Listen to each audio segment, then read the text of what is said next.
Bueno, durante todas estas semanas de abril se celebró la Semana Santa, pero se ha dado cuenta de que a veces la Semana Santa pasa esa semana y como nos olvidamos. Y nosotros quisimos justamente con el hermano Guillermo de poder estar trayendo un estudio que abarcara el mes y fuéramos viendo cada día de la semana que el Señor Jesucristo experimentó.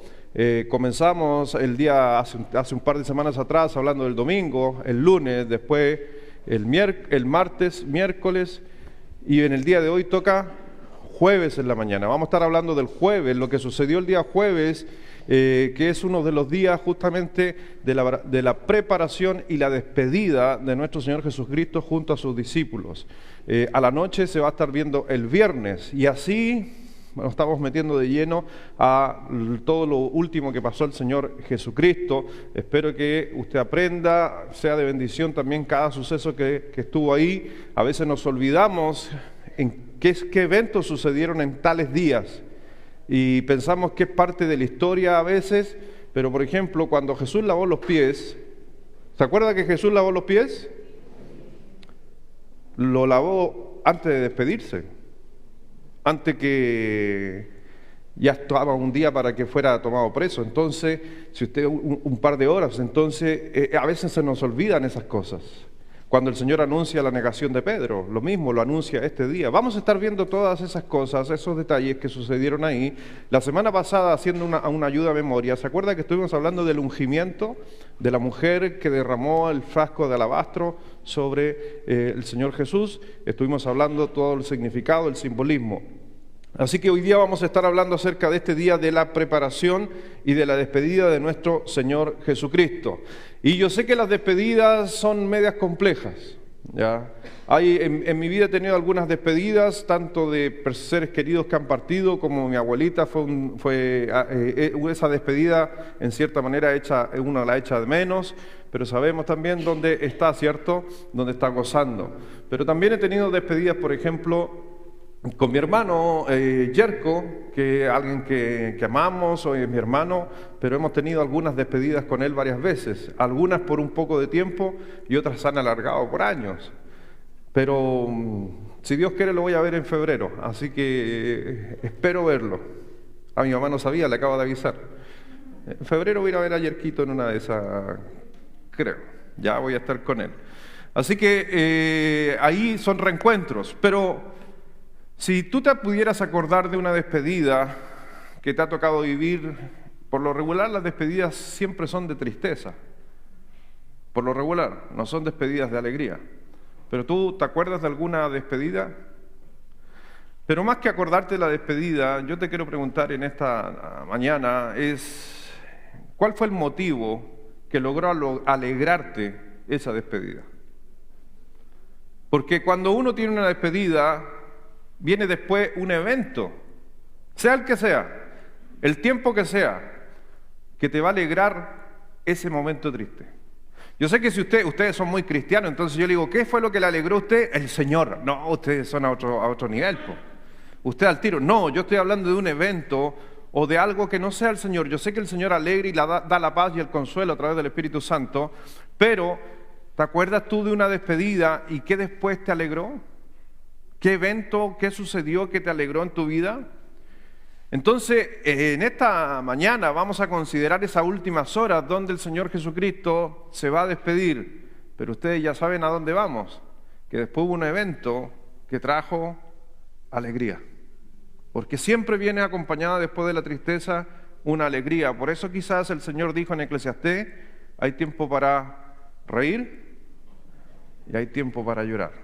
Todo tiene su tiempo bajo y el hermoso sol que Dios nos dio hoy día. Vamos a orar para bendecir todo lo que vamos a estar hablando en el día de hoy. Padre, gracias Dios te damos en esta mañana de poder estar aquí en tu casa, Dios, la casa de oración, la que tú llamaste Dios, aunque sabemos que nosotros somos el templo del Espíritu Santo. Así que mi Señor, gracias por este tiempo, porque podemos abrir nuestra palabra libremente, leerla, poder aprender de ella, Dios, y sabemos que esa obra maravillosa, si no fuera por la obra del Espíritu Santo en nosotros, no entenderíamos, sería una locura todo lo que leemos y creemos. Así que Dios habla a nuestros corazones, danos sabiduría, danos entendimiento, que Dios nada nos esté distrayendo en esta hora de lo que vamos a estar conversando.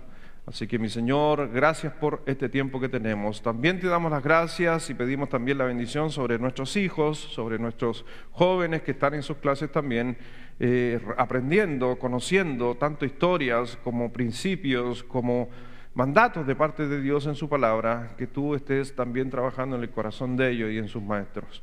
Bendice Dios a cada uno, visitas que nos están acompañando, que personas que están por primera vez en nuestra iglesia, que puedan sentir el aprecio, el amor que debemos tener nosotros entre los que decimos ser creyentes. Bendice Dios este tiempo, bendice a cada uno en el nombre de Jesús. Amén.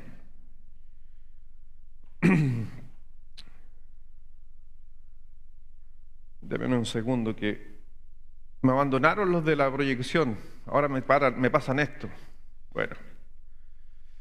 Vamos a estar viendo algunas cosas, solo para mencionar, ya vamos a estar viendo todo lo que sucedió en aquel tiempo, donde, por ejemplo, Pedro y Juan estuvieron en Jerusalén el día miércoles. Eso lo subimos la semana pasada, haciendo los preparativos para la cena que Dios le había encomendado. Vamos a estar hablando de la cena, vamos a estar hablando del periodo que el Señor Jesucristo estaba celebrando la Pascua, que tiene que ver con lo que se menciona en Éxodo. Pero vamos a estar justamente hablando de algunos hechos que se dieron en aquel tiempo. Y ahí ustedes tienen en sus hojas, pero primero vamos a ir al libro de Marcos, capítulo 14, versículo 18. Marcos, capítulo 14, versículo 18. ¿Todos tienen hojita? El que no tenga una hoja, levanta su mano y le van a hacer alcanzar una hoja si usted está con nosotros y quiere escribir. Y también hay lápices. Y hablando de lápices, mi hermano, cada día se nos están desapareciendo los lápices.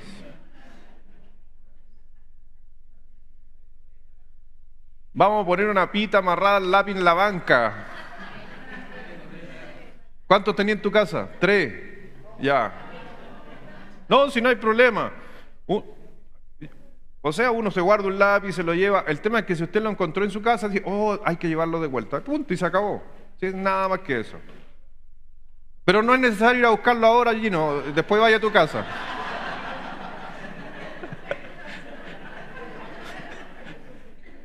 Va al auto a buscarlo, Bueno, así que ya sabe, si usted ve en su casa un lápiz Entel, que es nuestro auspiciador de la IBB,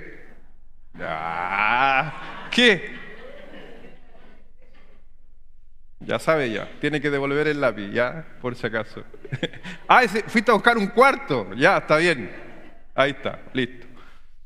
En Marcos, capítulo 14, versículo 18, dice, y cuando se sentaron a la mesa, mientras comían, dijo Jesús, de cierto os digo que uno de vosotros que come conmigo me va a entregar. Ya el Señor estaba hablando, justamente estaba dando voces de cosas que iban a suceder. Y ustedes vamos a ver ahí que hay justamente 4 hechos ya ahí importantes. El primero mencionado aquí en Marcos, capítulo 14, versículo 18, que era la inminente traición de Judas Iscariote.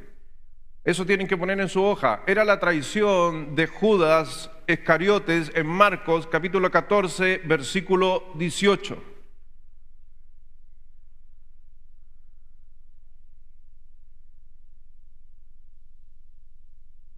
Así que vamos a encontrar ahí Marcos capítulo 18, si lo quiere resumir, pero es la inminente traición de Judas Iscariote. Después el Señor dijo en Marcos capítulo 14, versículo 22, y mientras comían, Jesús tomó pan y bendijo, y lo partió y los dio diciendo, tomad, esto es mi cuerpo, y tomando la copa y habiendo dado gracias, lo dio y bebieron de ellas todos. Y les dijo, esta es mi sangre del nuevo pacto, que por muchos es derramada. De cierto os digo que no beberé más del fruto de la vid hasta aquel día en que lo beba nuevo en el reino de Dios. Entonces encontramos justamente que ahí encontramos que el Señor está hablando de la institución de la cena del Señor. Son hechos que están ocurriendo, ¿qué día? Jueves. Entonces son situaciones, hechos ocurridos el día 9. Después, ¿qué tenemos? Vamos a Marcos capítulo 14 al 29. Entonces Pedro le dijo: aunque todos se escandalicen, yo no. Y le dijo Jesús: de cierto te digo que tú hoy, en esta noche, antes que el gallo haya cantado 2 veces, me negarás 3 veces. Entonces encontramos ahí que en Marcos capítulo 14, versículo 29 al 30, la triple negación de Pedro. ¿Voy muy rápido? ¿Estamos bien? Esta es introducción por si acaso, para que vamos viendo los hechos que están sucediendo aquel día. Después en el libro de Juan, capítulo 13, versículo de 3 al 5. Sabiendo Jesús que el Padre le había dado todas las cosas en las manos y que había salido de Dios y a Dios iba, se levantó de la cena y se quitó su manto y tomando una toalla se la ciñó. Luego puso agua en un lebrillo, en un lavatorio, y comenzó a lavar los pies de los discípulos y a enjugarlos con la toalla con el que estaba ceñido. ¿Qué sucedió ahí? El lavado de los pies de Jesús a sus discípulos. Son los 4 eventos. Son los 4 eventos que están sucediendo. Teniendo esos 4 eventos, tú hoy día, te hago una pregunta a ti, y a lo mejor marca con una X. Si los conoces, ¿cuál de esos 4 para ti es sumamente importante para ti? ¿Cuál de esos 4 te impacta más? ¿Cuál de esos 4 te impacta más, de esos 4 eventos que sucedieron? ¿Cuál crees tú para ti? Porque los 4 son inspirados por Dios y están ahí porque Dios quería que quedaran.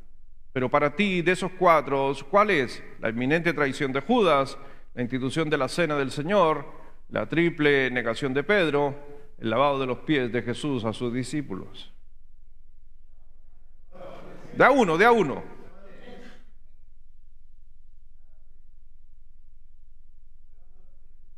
Lavado de los pies de Jesús. Lavado de los pies.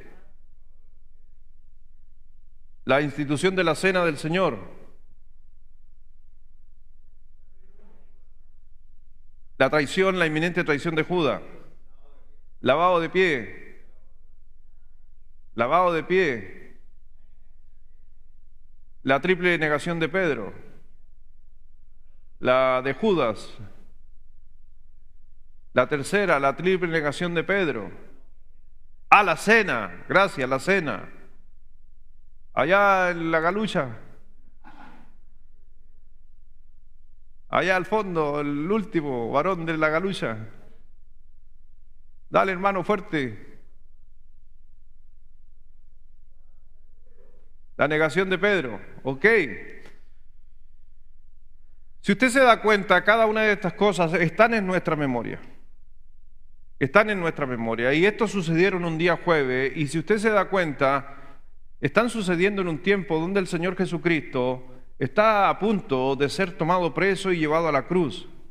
Y mire los sucesos que están viviendo, porque aquí usted tiene lo favorable y lo desfavorable. Porque si ustedes pueden ver, se está instituyendo la cena del Señor, algo precioso, porque tiene que ver con la esperanza por lo que venía. ¿Ya? Se estaba instituyendo la cena del Señor. Estaba demostrando el lavado de los pies, que era la humildad, que era el servir. Que al conformarse la iglesia nos servimos los unos a los otros. Entonces tiene 2 cosas positivas, pero también se encuentra con 2 cosas totalmente negativas, que era la traición de Judas y la negación de Pedro. En este caso, estos 2 personajes habían comido, dormido con el Señor Jesucristo, caminado por 3 años y medio con Él. Entonces no estamos hablando de que era una persona que apareció y lo traicionó. Eran personas que estaban realmente unidos. Aunque el Señor sabía todo lo que iba a suceder, por eso le estaba diciendo a Pedro, me vas a negar, aunque todavía ni le negaba, ya le estaba diciendo, porque Dios sabe lo que iba a suceder. Pero realmente para mí personalmente algo que es significativo y lo que produjo estos 4 eventos no digo que ninguno es más importante que otro, pero uno que es muy significativo es la institución de la Cena del Señor. ¿Y sabe por qué? Porque la institución de la Cena del Señor viene con el pacto, pero lo que marca la Cena del Señor es la promesa de la venida del Señor Jesucristo por su pueblo. Le estaba diciendo ese día al instituir la cena, yo no voy a estar, pero celebren la cena, lo vamos a ver más adelante, celebren la cena del Señor, tengan la comunión con Dios hasta que yo justamente venga. Y sabemos a través de lo que nos cuenta un poquito la historia, que la cena concluyó por si acaso bien tarde. Pero ahí el Señor Jesucristo, vamos a encontrar que ahí en Juan, en el 14, va a encontrar usted que es uno de los discursos profundos y extensos que dio esa noche. Y ahí fue cuando el Señor Jesucristo en aquel tiempo, porque el momento más importante de toda la noche fue cuando el Señor Jesús tomó el pan y el jugo de la vid. Por eso algunos dijeron la cena del Señor, sí, fue lo más importante. Pero todo eso tenía que ver con una figura que venía desde tiempos antiguos, en los tiempos de Moisés, desde aquel tiempo. Y dice el libro de Éxodo, ya, ahí está en amarillo en su hojita, el pan y el jugo de la vid, en Éxodo 12, del 21 al 24. Vamos a Éxodo, ahí sí que ya yo no veo de aquí, así que tengo que buscar Éxodo. Éxodo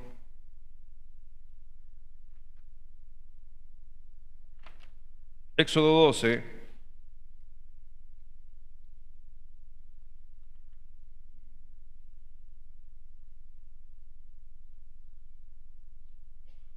dice así la palabra de nuestro Señor.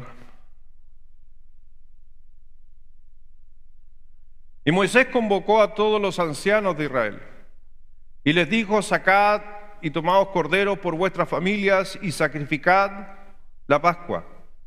Porque el Señor Jesucristo, por si acaso, está, para que ustedes entiendan, cuando el Señor Jesucristo establece o empieza a cenar, se está refiriendo a este pasaje. Porque hay dos cenas, no se olviden nunca de eso. El día de la cena del Señor hubieron dos cenas. La cena pascual, que es la que estamos leyendo ahora, y el establecimiento de la Santa Cena o de la Cena del Señor. Hubieron dos cenas, ¿ya? Por eso muchos se confunden cuando dicen el que meta su mano en mi plato y dicen, pero ¿y cómo si estaban comiendo? Sí, pero comieron la Pascua y se fue Judas, ¿ya? Para que entren en contexto. Comieron todos la cena pascual. Se fue Judas a vender a Cristo. En ese intertanto, el Señor Jesucristo celebra la Santa Cena. Entonces, ahí llegó Judas, por si acaso, a meter lo que quedaba de todo lo que se estaba celebrando. Por eso, cuando el Señor celebró la cena, no estaba Judas. Solamente habían 11 apóstoles, no 12. En la cena pascual estaban todos. Son dos cenas para que no se confunda. Ya. Entonces, aquí en la primera cena, el Señor dice en versículo 21, a través de Moisés, convocó a todos los ancianos de Israel y les dijo: sacad y tomaos corderos para vuestras familias y sacrificad la Pascua. Y tomad un manojo de hisopo y mojadlo en la sangre que estará en un lebrillo, y untad el dintel y los dos postes con la sangre que estará en el lebrillo, y ninguno de vosotros salga de las puertas de su casa hasta la mañana.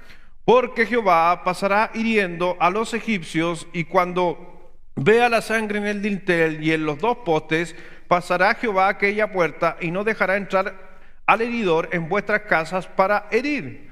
Guardaréis esto porque dice... O sea, van a celebrar esto, lo que está tratando de decir. Guardaréis esto se transformará en una celebración para vosotros y para vuestros hijos para siempre. Le estaba diciendo al pueblo de Israel, de esto va a salir una celebración, porque eso fue cuando pintaron los dinteles para que el ángel del Señor no murieran los primogénitos. Entonces se establece eso y eso se iba a celebrar todos los años. A esa celebración de todos los años, de ese evento, donde el ángel pasa por encima del pueblo, se le llamó la Pascua. Que no tiene nada que ver con la Pascua que le llaman a fin de año y no tiene nada que ver con los conejos que ponen huevos. Ya, no tiene nada que ver, es ese evento que se está dando ese día. Pero ¿qué evento de su historia pasada reconmemoraron los judíos? Tiene que ver con esto. Dios había pasado por alto ya las casas de los israelitas mientras los primogénitos egipcios eran heridos de muerte. Eso fue lo que sucedió en el tiempo de Moisés. Muchos primogénitos murieron, y no solamente de los hombres, también de los animales, si le ha leído la historia. Murieron, pero solo donde había sangre en los dinteles y en los pórticos de las casas, ahí no hubo muerte. Todo eso tenía que ver con un simbolismo de lo que iba a suceder 2000 años más adelante. Porque eso iba a ser lo que iba a ser la sangre del Señor Jesucristo. La sangre del Señor Jesucristo a ti y a mí nos cubre, para que cuando venga justamente la consecuencia de la paga del pecado, el Señor a ti te justifique, pase por alto. Porque ¿qué dice Romanos 3:23?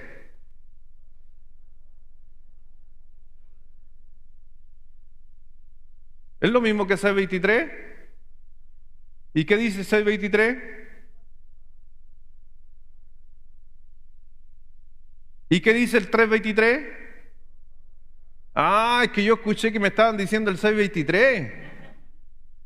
Ya, Romanos 3:23, ¿qué nos dice? Vamos allá mejor. Ese no está ahí por si acaso, no está tampoco en sus apuntes. En Romanos capítulo 3, versículo 23, dice, por cuanto todos pecaron, y aquí, ¿quién ha pecado aquí? Todos pecamos, por cuanto todos pecaron y están en tiempo presente destituidos de la gloria de Dios, o más bien dicho, hablar de la presencia de Dios o estar con Dios eternamente. Todo el que es pecador no debería estar ante la presencia de Dios. En aquel tiempo todo primogénito tenía que morir, pero tuvo que venir justamente a través de la sangre de un animal inocente, sacrificar el animal, con la sangre pintar los dinteles. Entonces cuando viniera la muerte, nos dice el relato, no iba a entrar a las casas a hacer ese daño. Es un acto simbólico, exactamente lo mismo o un tipo de lo que nosotros vamos a vivir también o vivimos en Cristo Jesús. Desde el momento que tú recibes a Cristo como tu Salvador, te acercas a Dios, el Señor te cubre con su sangre. Y es por eso que tú no vas a experimentar la paga del pecado, es muerte. Y estoy refiriendo a la muerte espiritual, porque la muerte física es necesaria que acontezca en algunos casos, a no ser que Cristo venga antes, pero para transformar nuestros cuerpos. Por eso después dice Romanos 6:23, que es el que me estaban citando algunos, ¿qué dice Romanos 6:23? Porque la paga del pecado es muerte, más el regalo de Dios es vida eterna. ¿Por qué? Porque es un regalo, porque no es por nuestros propios medios. No nos podemos salvar por mis hechos, por lo que yo hago, sino es porque la sangre del Señor Jesucristo llegó a cubrirnos, porque un día tú aceptaste a Cristo como tu Salvador personal.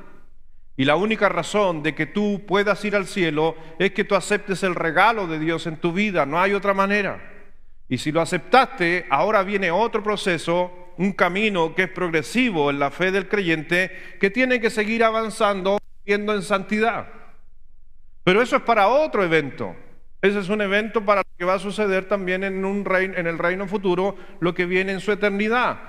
Los actos, siendo cristianos, van a afectar no la eternidad, como estemos en la eternidad. ¿Y a qué me refiero? Es que el Señor habla justamente, no lo dice muy claro bien la Biblia, solamente dice que nuestras obras van a ser premiadas. Lo que hayamos hecho siendo cristianos van a pasar por fuego, y lo que haya quedado vamos a recibir premios. Algunos piensan, algunos teólogos hablan de la administración celestial, que algunos vamos a tener la capacidad de administrar la tierra, que se mencionan en algunos pasajes, y estar sojuzgando la tierra junto a Dios en aquel tiempo. Y va a depender, como dice, porque Dios es justo. Dios es justo. Y Dios en su justicia, Dios en su justicia no puede obrar de la misma manera con alguien que recién se acaba de convertir y con alguien que lleva muchos años convertido tratando de hacer lo mejor que puede para Dios. Es como el ladrón que tenía al lado del Señor Jesucristo, se arrepintió y murió. Dios es tan justo que no va, justamente por si acaso, esa persona va a tener lo mismo que han vivido muchos cristianos o mártires de la fe, porque Dios es justo. E inclusive voy un poco más allá, como Dios es tan justo, ni en el infierno, dice la Escritura, van a padecer igual. ¿Sabía usted eso? Y si hay gente que se va al infierno, y hay gente que hoy día en estos tiempos a la gente no le gusta hablar del infierno, hay mucha gente que dice, no, pastor, es que el infierno, no hable del infierno, la gente se asusta. Es que sí deberían asustarse. Los que no se acercan a Jesucristo, sí. Pero dice, el Señor dijo que Él iba, por ejemplo, a hacer más, el sufrimiento no iba a ser tanto como para Tiro y Sidón que el resto. O sea, el Señor ese día estaba diciendo de que en el cielo, en el infierno, hay grados de sufrimientos. Así que el Señor es justo. A lo mejor una persona fue muy buena, ayudó a la gente, era un buen vecino, se portaba bien, no hacía actos maliciosos, pero nunca quiso confesar a Cristo como su Salvador. No creo que sufra en el infierno igual que una persona que fue homicida y que hizo daño a la sociedad y un montón de cosas más. Dios es justo. Pero yo doy gracias que la sangre de Cristo nos cubrió, o te cubrió o me cubrió. Y eso es lo que se está celebrando aquel día. ¿Qué debían hacer ellos, el pueblo judío, con la lectura que acabamos de leer? Es que ellos deberían derramar la sangre de un cordero y untar el dintel y los dos postes de sus puertas con la sangre. Eso es lo que tenía que haber hecho el pueblo de Israel y lo hizo. Y por eso el ángel no pasó ni entró a morir. Pero es lo mismo que está sucediendo con Cristo, es un reflejo de lo que iba a suceder con Cristo. Entonces, la cena pascual, ¿qué se está conmemorando? Este evento. El evento de la Pascua. Están celebrando de que el ángel no entró a las casas porque se derramó justamente sangre sobre los dinteles. Y no se olviden, ¿qué animal había que sacrificar? Un cordero. Sin defecto. Sin mancha. Era un cordero puro, simbolizando al Señor Jesucristo en su pureza. ¿Qué se hizo también en ese momento? Porque había que sacrificar un cordero y lo otro que había que hacer era cocinar pan. ¿Y el pan qué no tenía que tener? Levadura. Fueron instrucciones que dio Moisés en aquel tiempo al pueblo de Israel. Y es por eso que después vamos a encontrar eso mismo en la cena del Señor. En Juan 1, versículo 29. Juan 1, 29. El siguiente día vio Juan a Jesús que venía a él y dijo, he aquí, ¿qué dice? El Cordero de Dios que quita. Por si acaso, Juan el Bautista es el primero que está llamando en los evangelios a Jesús el Cordero. En el Éxodo, ¿qué animal se sacrificaba? Un cordero. ¿Y cuál fue el nombre dado a Jesús por Juan el Bautista? El Cordero. Y ahí usted tiene la similitud de lo que está sucediendo tiempos atrás con los tiempos de ahora. Era un acto simbólico. El Cordero que derramó su sangre y repintaron los dinteles iba a cubrir a que entrara la muerte a la casa de los primogénitos.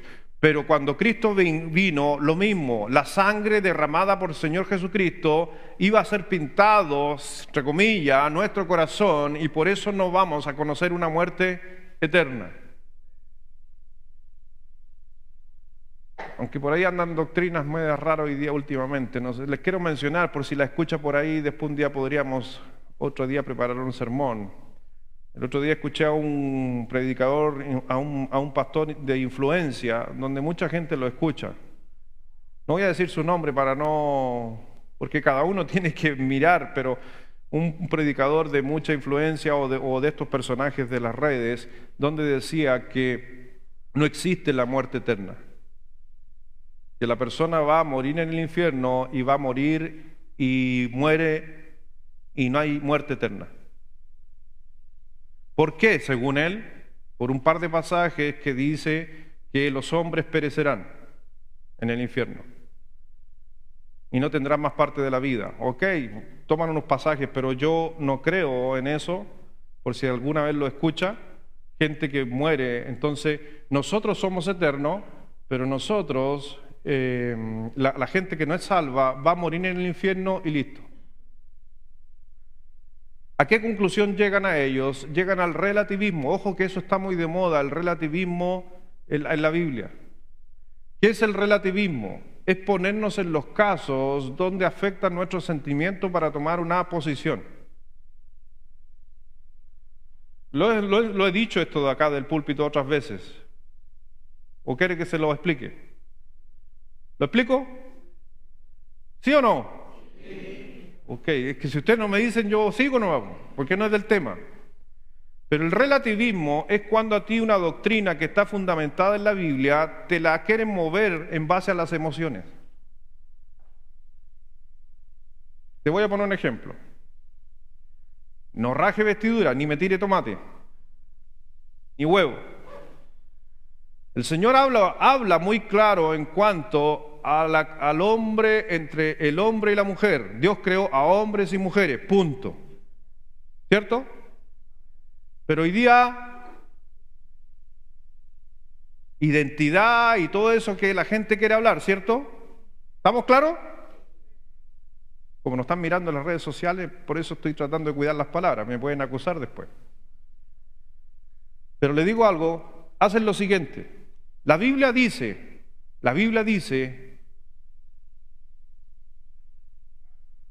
estoy tratando de escoger las palabras en mi mente. La Biblia dice no a la homosexualidad, punto.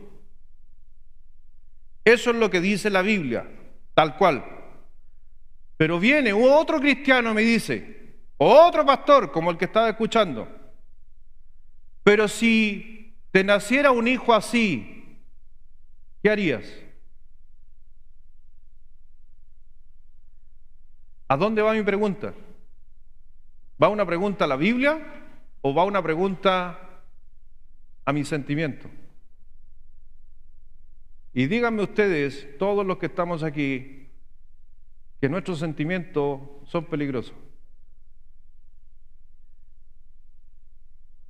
Y yo en mi sentimiento, yo diría,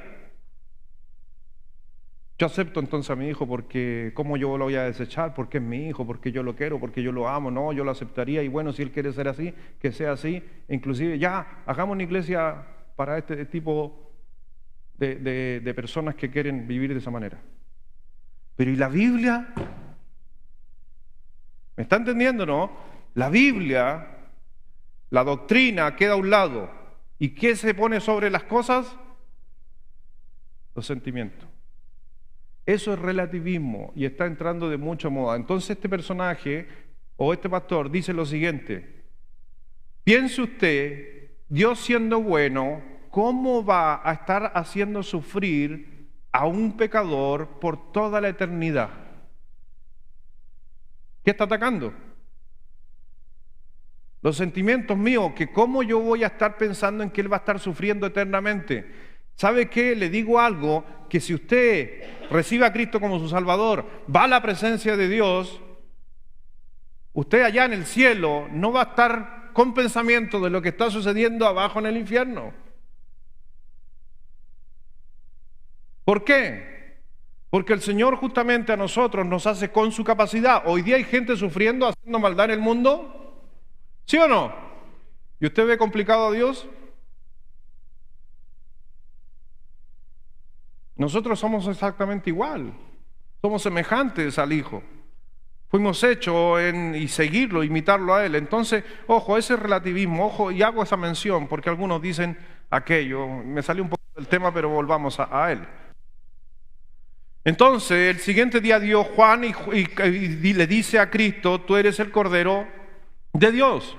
Dice en Juan 1, ese es Hebreos por si acaso, Hebreos 13, está mal la cita arriba. Hebreos 13, o no, Hebreos 10:4, disculpen. Cambian ahí donde dice, ¿ustedes tienen bien o no? Ah, ustedes tienen bien, soy mal la publicación ahí. En Hebreos capítulo 10, versículo 4, porque la sangre de los toros y de los machos cabríos no pueden quitar los pecados. ¿Sabe a qué se está refiriendo este pasaje del libro de Hebreos? En los tiempos antiguos de Moisés, una vez al año se sacrificaba un toro o un macho cabrío y se derramaba la sangre sobre la gente. Fue un hecho que sucedió en Deuteronomio y fue donde el Señor establece un pacto con el pueblo de Israel.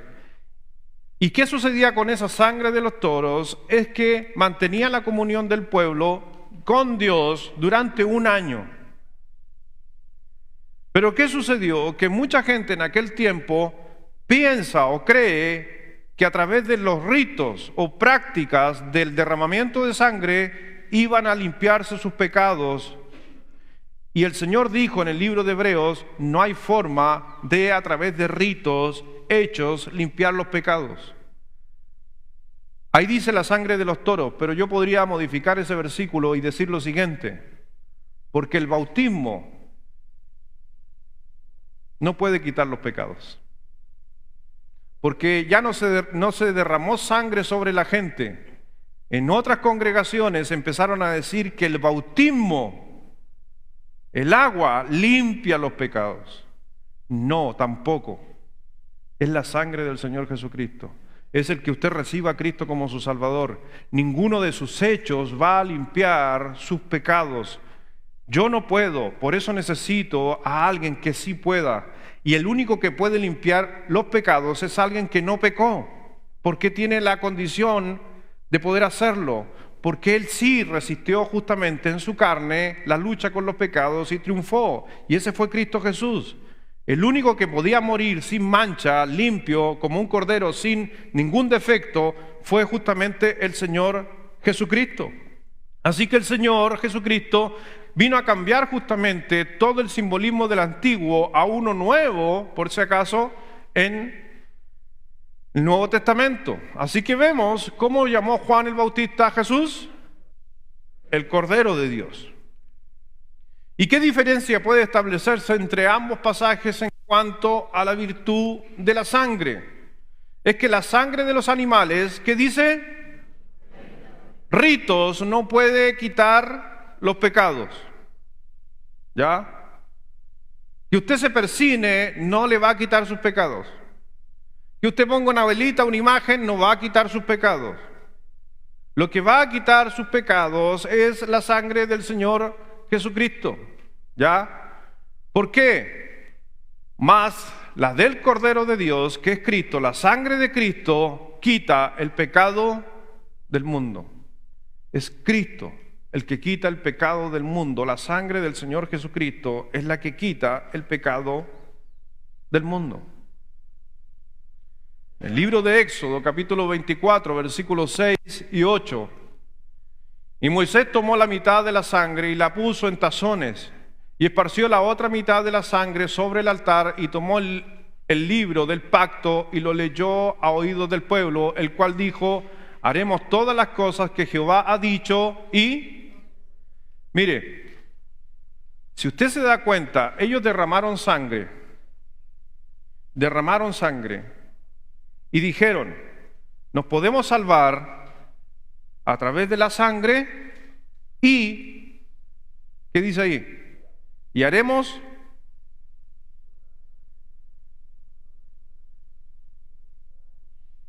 Por eso el pueblo de Israel siempre trató de encontrar la salvación a través del rito, de las fiestas y a través de la obediencia a la ley.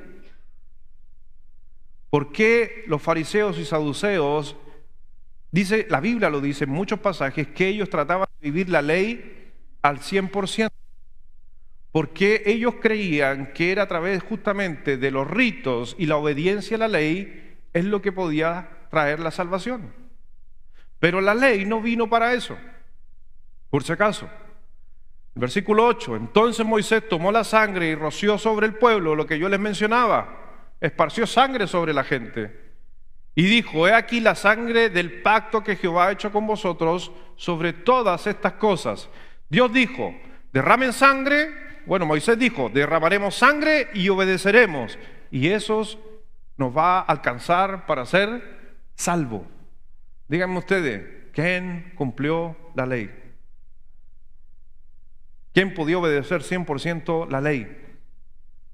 La ley, por si acaso, siempre a nivel teológico, hablamos que la ley llegó, por si acaso, para demostrar lo tan pecador que somos y que necesitamos a alguien que nos reemplace en el juicio, y era Cristo.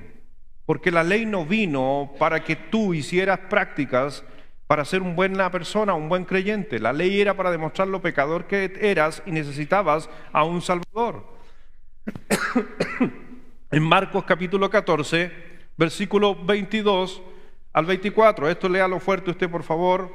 Marcos capítulo 14, del 22 al 24, a la 1, a las 2 y a las 3.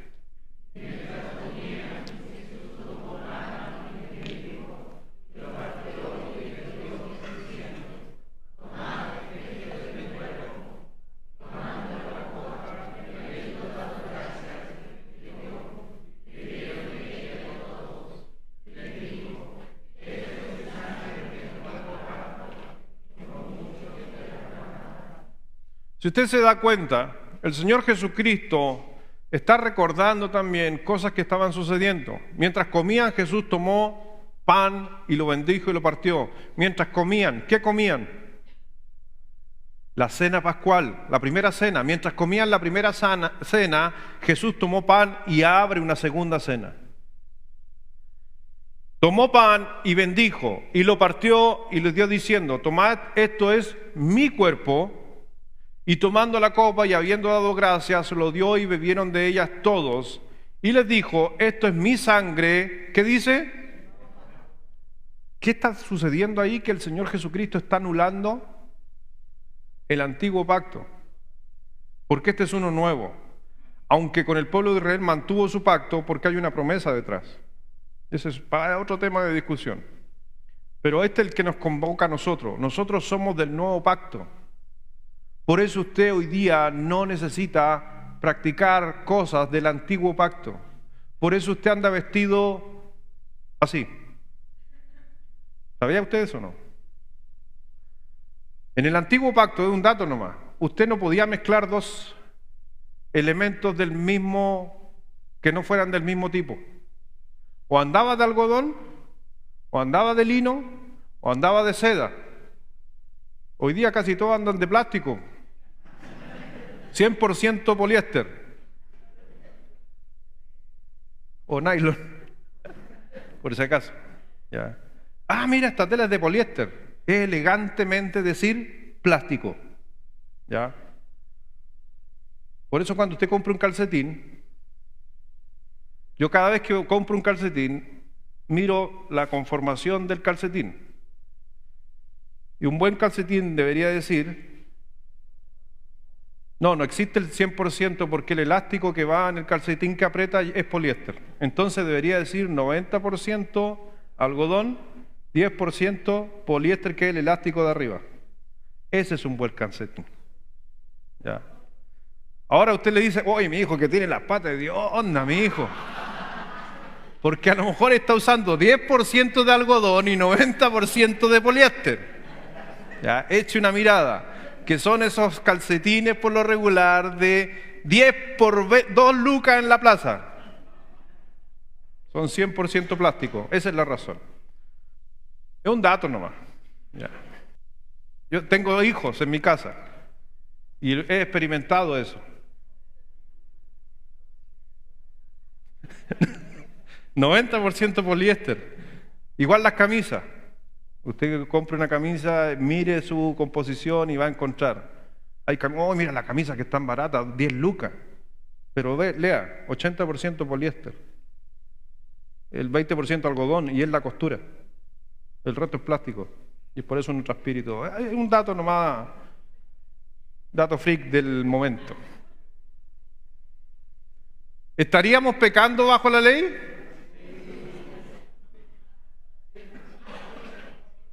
¿Alguien anda aquí 100% seda? Nadie. El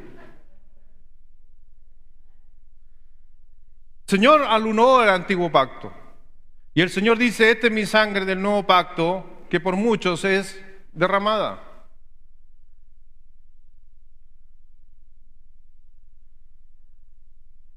Oh, se apagó el computador y ahí quedamos la historia. ¿Se prendió? Entonces, ¿qué demandaba el viejo pacto por parte del pueblo? La obediencia. ¿El pueblo qué tenía que hacer en el antiguo pacto? Obedecer. Ellos buscaban la salvación a través de la obediencia a Dios.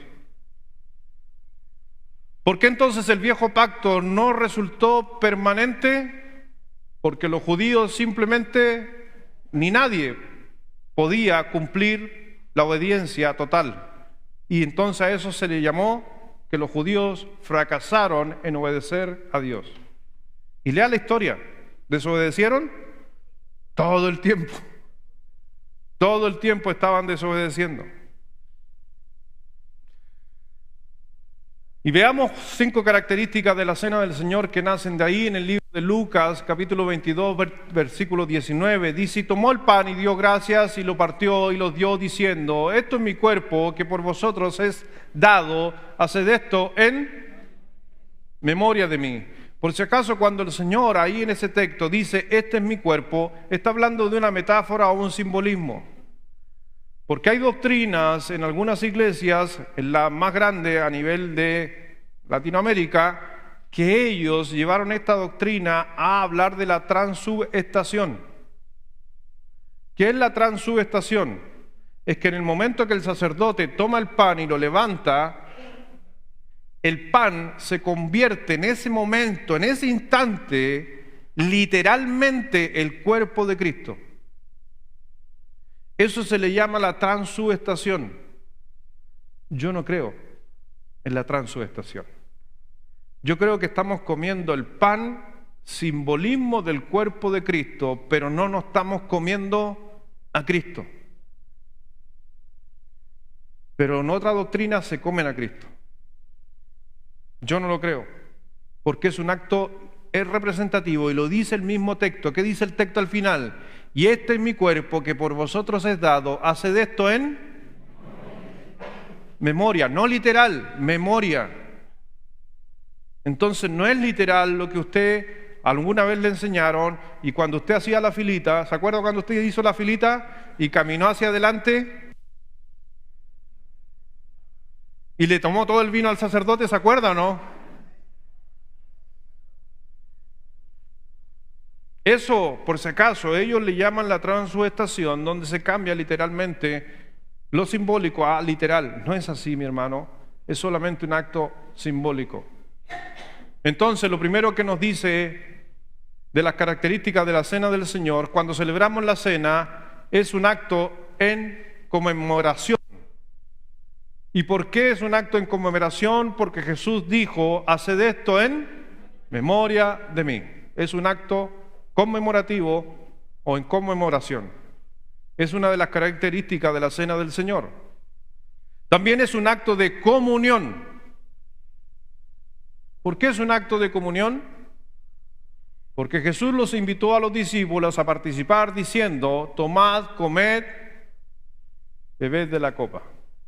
Lo estaba haciendo parte, lo estaba uniendo unos a otros. Tomad, comed.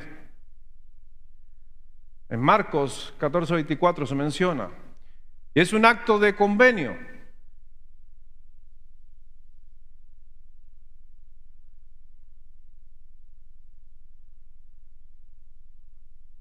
¿Por qué? Porque Jesús habló del nuevo pacto en su sangre. Así que un convenio, un pacto nuevo, un convenio nuevo con el Señor Jesucristo. También es un acto de celebración. ¿Por qué? Porque involucra bendición. Jesús tomó el pan y lo bendijo, que después cambia por si acaso. Porque aquí, para los que les gusta leer la Biblia, si usted va al libro de Corintios, capítulo 11, el apóstol Pablo está hablando en el versículo 23 de Corintios 11, que él había recibido instrucciones para celebrar la Santa Cena, ¿se acuerda? Y le dice en esta parte, y dio gracias, y lo partió. Pero en los textos nos dice, y lo bendijo. ¿Por qué lo bendijo? Porque todavía no se instituía en pleno la muerte del Cristo. Entonces, como no estaba Cristo vivo todavía, había una bendición sobre el pan literal. Pero después que Cristo ascendía, nosotros damos gracias porque eso se hizo real. Entonces, es muy parecido a que yo hago esa misma, una similitud entre en este texto bendice y en el otro texto de Corintios 11, 23, da gracias. Hoy día cuando celebramos la Santa Cena, ¿qué hacemos nosotros? Damos gracias, no bendecimos el pan, damos gracias por el pan, porque en aquel tiempo Cristo estaba vivo, entonces lo bendijo. Es lo mismo cuando dice en Mateo capítulo 28, versículo 19 en adelante, toda potestad me da en el cielo y en la tierra. Cristo está diciendo, toda potestad, yo tengo el poder, por eso los envío a ser discípulos. Pero en Hechos 1, versículo 8, recibiréis poder. Ahora yo no tengo el poder, lo tienen ustedes. Entonces hay que mirar que a veces los textos cambian de cuando Cristo dice algo, porque estaba vivo, a cuando Cristo estaba muerto. Hay un cambio de tiempo. Entonces hoy día por la Santa Cena, por si acaso, damos las gracias. No bendecimos, pero el Señor Jesucristo bendijo el pan aquel día, por si acaso, que era un acto de celebración. Dentro de este acto de celebración había una acción de gracia. Le dio gracias por el pan y el jugo de la vid, que es lo que hacemos nosotros. ¿Ya? ¿Están ahí conmigo, sí?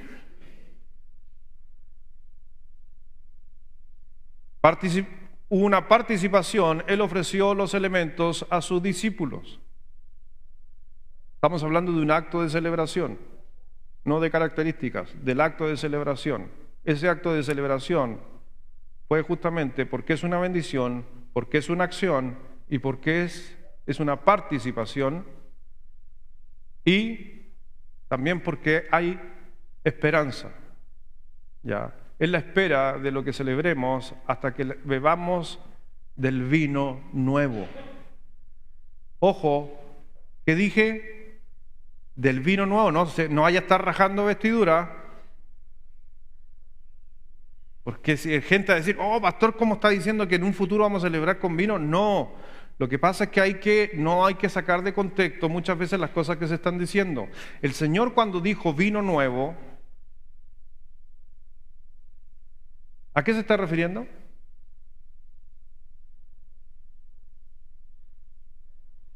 Lo enseñé hace mucho tiempo atrás en pandemia.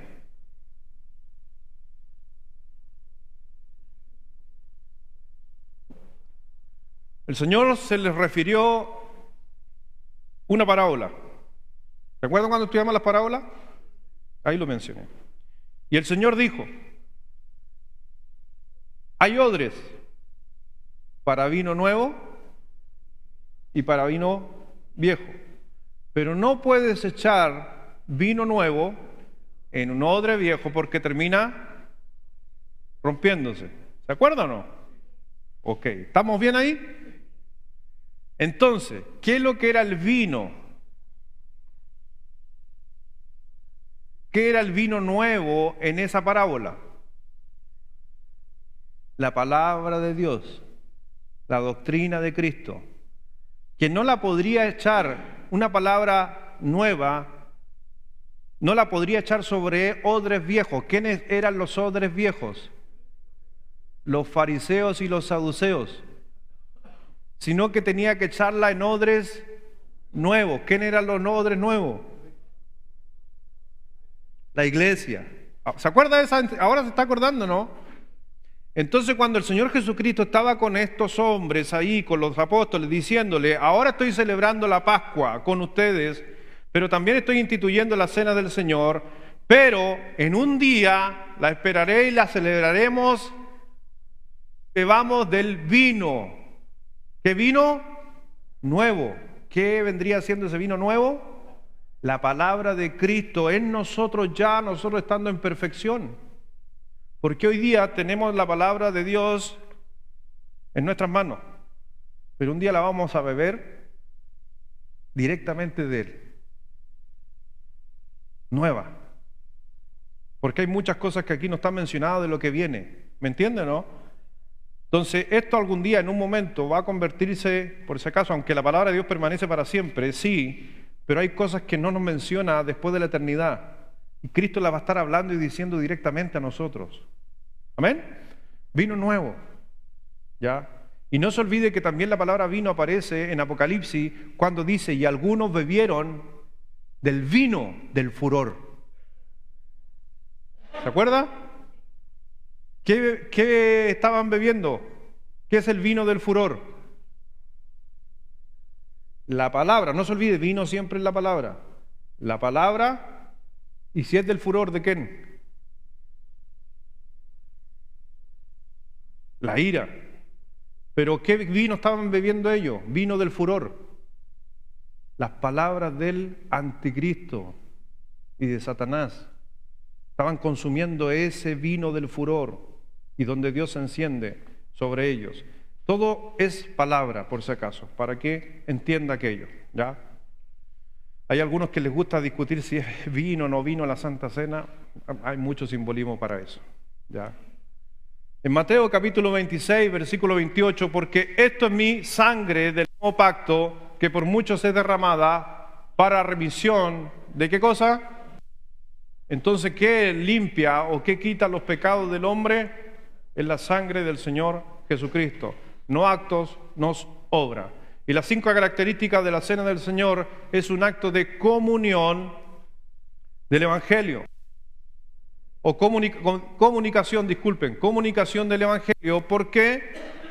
Porque Jesús dijo que su sangre es derramada por muchos para remisión de los pecados. Y al Señor nos mandó a nosotros, a cada uno de los que estamos aquí: si usted es salvo, ¿qué tenemos que hacer con eso? Anunciar que Cristo murió por nosotros. Ir y predicar el Evangelio. El Señor ese día, el día jueves, estaba despidiéndose, pero también estaba, por si acaso, anunciando grandes verdades de lo que iba a suceder. Y en la cena también hay una promesa maravillosa. Cristo viene un día por nosotros. Cristo viene un día por nosotros, por si acaso. Y el Señor aquí, cuando leía, anoche estaba leyendo este texto y se me pararon los pelos, así, se me pararon los pelos, porque pensaba en la despedida. Cristo en ese momento le está diciendo a los discípulos: ¿y cómo lo habrán tomado los discípulos aquel día? Y os digo que desde ahora no beberé más del fruto de la vid hasta aquel día en que lo beba de nuevo con vosotros en el reino de mi Padre. Y aquí el Señor Jesucristo se está despidiendo. Y aquí le está diciendo: llegó mi hora, a sus discípulos, sin contar todas las cosas que iban a suceder más adelante. Porque vendrán del oriente y del occidente, nos dice Lucas, del norte y del sur, y se sentarán a la mesa en el reino de Dios. Y el Señor, que también estaba diciendo que era necesario que eso sucediera para que el Evangelio llegara a todas partes del mundo y gente de todo lugar, norte, sur, del oriente, se convirtieran y pudieran estar sentados en el reino de Dios. Y el Señor dijo: y la beberéis de nuevo. Vamos a cenar y vamos a estar comiendo nuevamente, le dijo a sus discípulos. ¿Ya? En Apocalipsis capítulo 19, 9, Y el ángel me dijo, escribe bienaventurados los que son llamados, ¿a qué cosa? A la cena de las bodas del Cordero. Y me dijo, ¿estas son? Vamos un día a cenar. Vamos a sentarnos con Cristo a comer, a celebrar todo lo que Él ha hecho. Pero de eso ya han pasado 2000 años. Y no sé cuánto tiempo más pasarán. Quizás siempre, y yo lo he dicho, los cristianos tenemos que mirar la muerte terrenal de una forma de que Cristo venga antes que yo muera. Esa es la mirada de un cristiano. Todos los cristianos en la Biblia mencionados murieron pensando que Cristo venía. Ellos no dijeron, ya yo voy a morir, total, Cristo me va a resucitar después. No, todos los cristianos deberían pensar que van a partir estando vivos, no muriendo, porque tenemos una esperanza, una promesa. ¿Cuándo va a llegar el día ni la hora? Nadie sabe, dice la Escritura. Así que cuando alguien aparece diciendo fechas, datos, nombre, que viene Cristo, y ya está pronto, que las señales, sí, hay señales, pero no sabemos del día ni de la hora. ¿Y qué auguró la copa que Jesús compartió con sus discípulos? Que habría un banquete con vino nuevo. Le di la explicación de lo que es el vino nuevo. Son las palabras de Cristo cuando estemos con Él, sentado a la mesa en el reino de Dios. Según el pasaje de Lucas, ¿quiénes dijo Jesús que serán invitados al banquete celestial? Jesús incluye a personas desde los 4 extremos de la tierra, porque el Señor no quiere que nadie vaya al fuego eterno, sino que todos procedan al arrepentimiento en Cristo Jesús. ¿Cómo se denomina, Juan, a esta cena futura? La cena de las bodas del Cordero.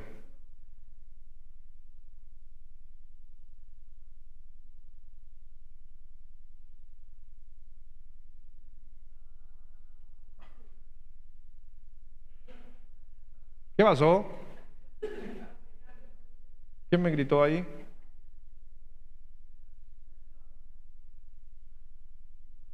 ¿Está bien? Avíseme para cambiar.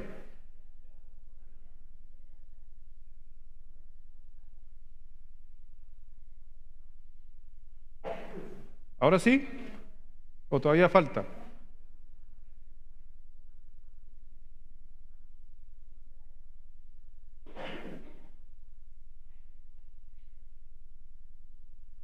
¿Ahora sí?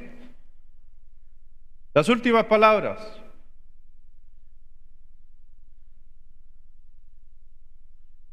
La cena del Señor Jesús con sus discípulos terminó conforme a la manera tradicional. La cena pascual era una cena que se celebraba recordando la salida del Éxodo, ¿se acuerdan? Lo mencioné. Pero después de cada cena dice que cantaron himno, y más bien dicho dice el himno. ¿Sabe usted como dato que no se sabe qué cantaron? Y yo creo que ¿por qué? Yo creo la razón por qué. Porque si hubiéramos sabido lo que cantaron, te aseguro que lo hubiéramos hecho un dogma. Estoy casi seguro que lo hubiéramos transformado en un dogma, lo hubiéramos transformado en un rezo, lo hubiéramos transformado en algo dándole más importancia a la canción que lo que significaba la cena del Señor. Por eso yo soy uno de los que creo que por eso no creo en el manto del sudario, no creo en esas cosas. ¿Por qué no creo en esas cosas? Porque mirando la Escritura no veo a Dios que haya dejado señales o cosas para que la gente cambie la creencia en el Dios invisible versus del Dios visible. Por eso inclusive dice la Escritura que Dios escondió algunos cuerpos de algunos creyentes en los tiempos antiguos para que el pueblo no terminara adorando a Moisés, por ejemplo. Si no dejó a algunos personajes vivos aquí en la tierra con una tumba y él los sepultó sin que nadie supiera, ¿cuánto más lo iba a hacer con él mismo? Así que cuando le digan a usted, le vendo la astilla de la cruz de Cristo Primero le va a decir, no existe. Si algún día de ustedes va a Jerusalén o va a esos lugares, ojo, le van a vender la astilla. Otros andan comprando el agua del Jordán y cosas similares como esa.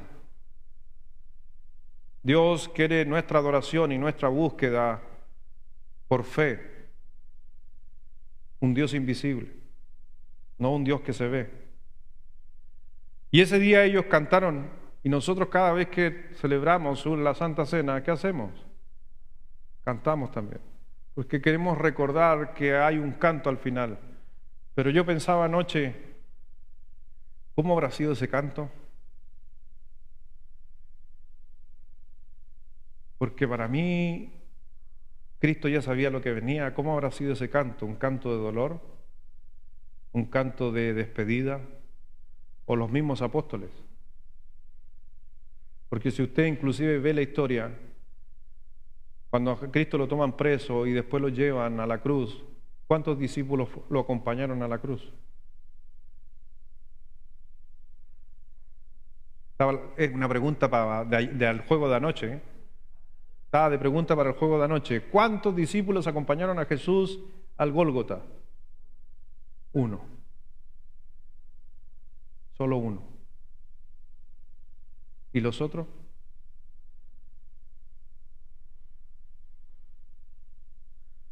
Por eso cuando vemos nosotros aquellas historias, miramos los textos, fue un tiempo de despedida.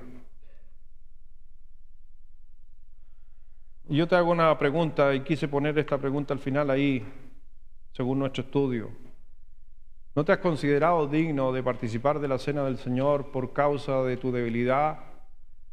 ¿O a veces por qué dudas? Cuando celebremos la cena del Señor en nuestra iglesia, hay mucha gente que yo he escuchado decir que no se sienten dignos de celebrar la cena. He escuchado gente decir, es que pastor, yo no estoy haciendo las cosas bien, yo no voy a celebrar la cena del Señor. Otros dicen, pastores, que yo no estaba en comunión con Dios, hace mucho tiempo no leo la Biblia, no oro, así que no, yo no voy a tomar la cena del Señor. Pero quiero decirte algo, que la cena del Señor no fue tu sacrificio lo que hace digno, sino fue Jesucristo el que hace digno la cena del Señor.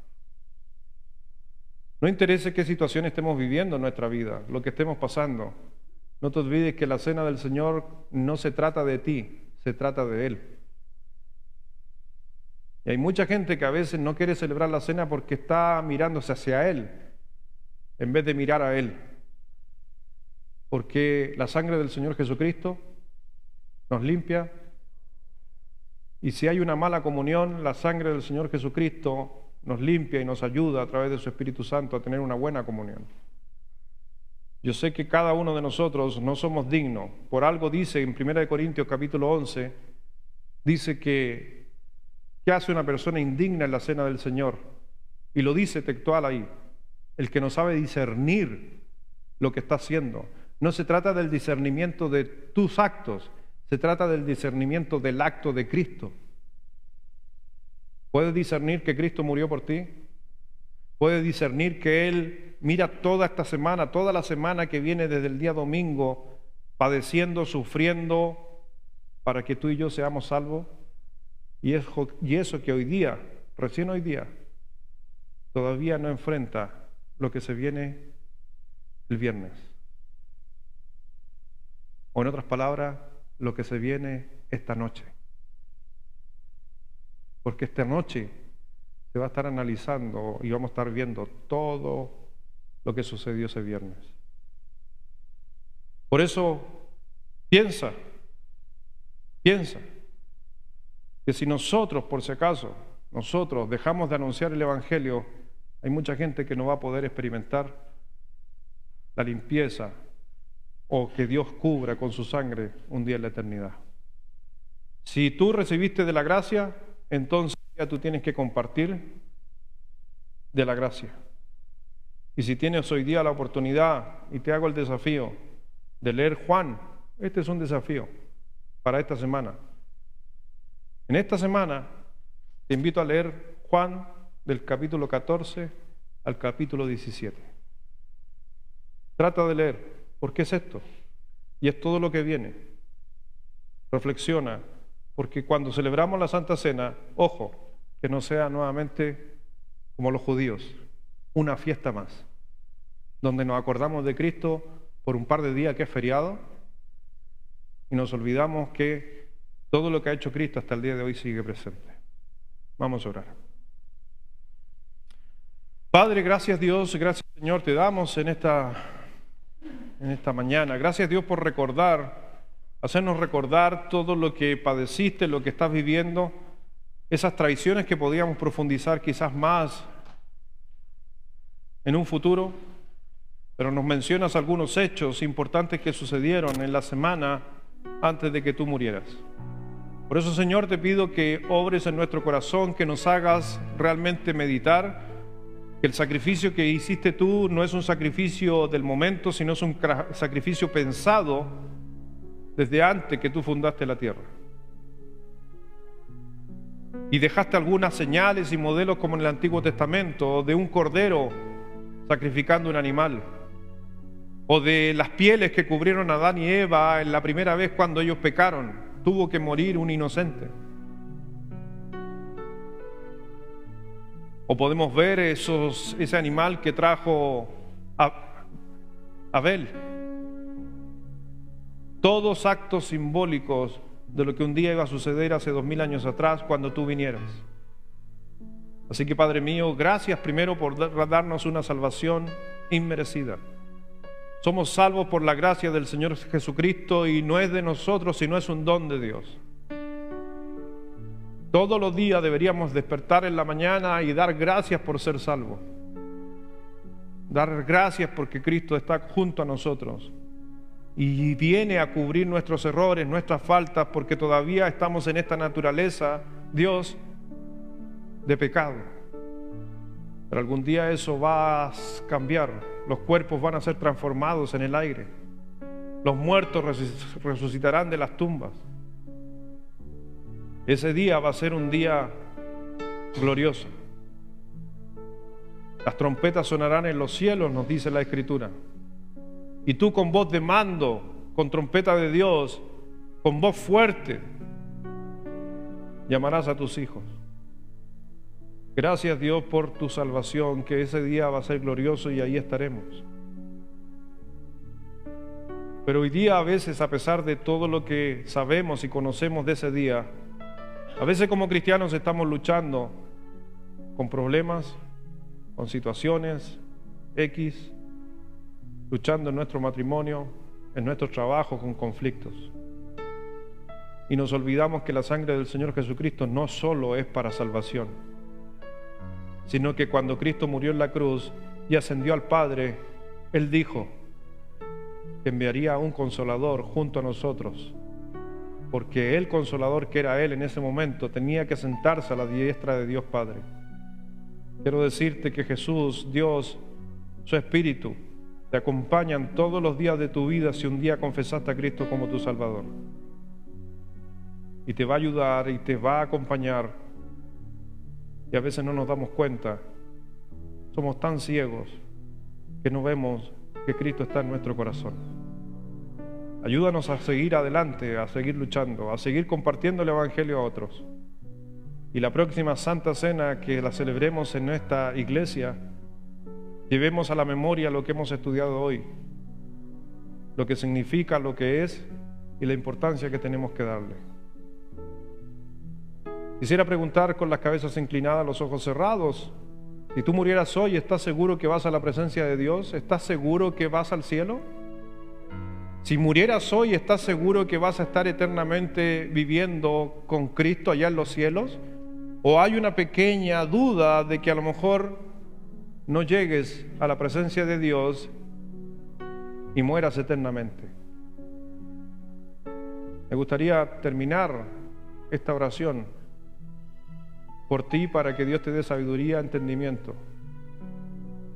Simplemente alza tu mano y di: pastor, solamente alza tu mano, yo voy a orar por ti para decir: no estoy seguro dónde voy a pasar la eternidad. No sé si voy a ir al cielo, no tengo una duda.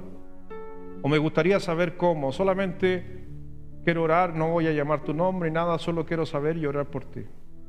¿Podrías alzar tu mano y decir, pastor, ore por mí, necesito estar seguro de mi salvación? Amén, gracias, que Dios te bendiga. Gracias, que Dios te bendiga. También, dama, gracias, que Dios te bendiga. Alguien más que diría, pastor, ore por mí. Gracias, varón, que Dios te bendiga, voy a orar por ti. Ok. Y no solamente yo, le voy a pedir a la congregación que oren por esos 4 personas, hermanos, que alzan su mano. Porque Satanás es astuto y pone duda. Y porque también el Espíritu Santo convence de pecado. Oremos por estos 4, toda la congregación. Padre, gracias Dios. Oramos en tu nombre, Dios, por estas personas que han alzado su mano, porque demuestran una necesidad de querer tener respuesta, de querer saber qué es lo que tú quieres en sus vidas. Tú le estés obrando, dándole entendimiento, que el Espíritu Santo como nunca pueda traer comprensión a sus vidas. Y en especial también que los pueda convencer de que somos pecadores y que necesitamos a un Salvador, a uno que no haya pecado, que es Cristo el Señor Jesús. Bendícele sus vidas. Sabemos que cuando uno recibe a Cristo es un tiempo de alegría, pero también es un tiempo de prueba para lo que viene, porque hay gozo en el cielo, pero hay alguien molesto aquí en la tierra, que es Satanás.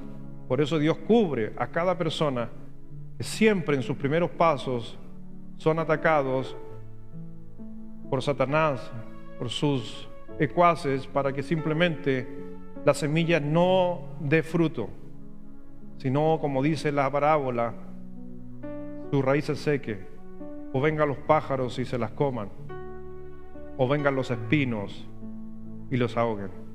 Que no sea así, que sea un corazón de buena tierra y que dé fruto a 30, 60 y a 100. Así lo pedimos en el nombre de nuestro Señor Jesucristo. Amén.